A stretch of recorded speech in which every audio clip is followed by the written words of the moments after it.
نبی پاک علیہ الصلوۃ والسلام کا انداز کیا تھا کہ بی بی فاطمہ بیٹی ہیں، آج بیٹی کی ولادت پر لوگوں کے منہ پڑ جاتے ہیں، طبیعت خراب ہو جاتی ہے، بیٹی کو بوجھ سمجھتے ہیں کہ یا اللہ یہ ہو گئی اب پتہ نہیں کیا ہوگا۔ ارے اللہ کے بندو ابھی تو پیدا ہوئی ہے، ابھی سے شادی کی فکر؟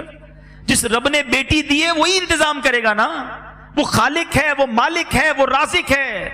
نبی پاک علیہ الصلوۃ والسلام فرماتے ہیں جس کا مضمون ہے کہ جس کی 3 بیٹیاں ہوں اور اس کی اچھی پرورش کرے اور ان کو اچھی طریقے سے پال پوس کر بڑا کر کے ان کا رشتہ کر دے، اللہ کریم ان 3 بچیوں کے بدلے اس کے والدین کو جنت عطا فرمائے گا، جنت واجب ہو جائے گی۔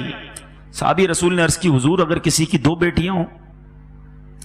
اللہ کے حبیب فرماتے 2 بیٹیاں ہوں تب بھی جنت واجب ہو جائے گی۔ جب پہلی بار میں یہ حدیث پڑھ رہا تھا نا، میں سوچنے لگا میری تو 1 بیٹی ہے۔ صحابہ بھی کمال کے تھے، یقین کرو ہمارے کام آسان کر دیے۔ اسی حدیث کا اگلا جز تھا، صحابی رسول پوچھتے ہیں اگر حضور اگر 1 بیٹی ہو تو؟ اللہ کے حبیب فرماتے 1 بیٹی ہو تب بھی جنت واجب ہو جاتی ہے۔ ارے بیٹی تو جنت میں لے جانے والی ہے اور تمہیں بیٹی ہو گئی تو پریشانی ہو گئی، موڈ آف ہو گیا، میاں بیوی میں لڑائی جھگڑے۔ ارے عورت کے ہاتھ میں ہے کیا بیٹی پیدا کرنا؟ لوگ طلاق دے دیتے اس بات پر کہ نہیں جناب بچیاں ہی پیدا کر رہی ہے۔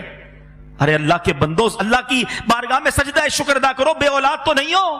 20 سال ہو گئے لوگوں کی شادیوں کو اولاد نہیں ہوتا، اور اولاد ہو گئی تو تم موڈ خراب کر رہے ہو۔ نبی پاک علیہ الصلوۃ والسلام کا اپنی صاحبزادی سے انداز کیا تھا، بلکہ ایک پہلے حدیث سن لو، ان تمام لوگوں کے لیے زبردست چوٹ ہے۔ اللہ کے حبیب فرماتے بیٹیوں کو برا نہ کہو، حدیث پاک کا مضمون ہے بیٹیوں کو برا نہ کہو کہ بے شک میں بھی بیٹیوں والا ہوں۔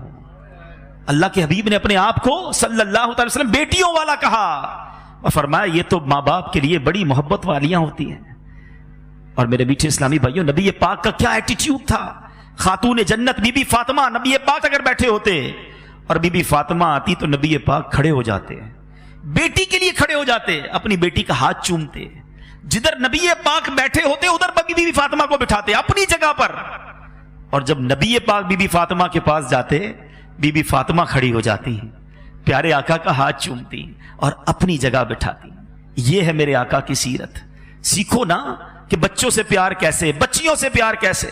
صلو علی الحبیب صلی اللہ تعالی علی محمد۔ مجھے اپنی اور ساری دنیا کے لوگوں کی اصلاح کی کوشش کرنی ہے انشاءاللہ۔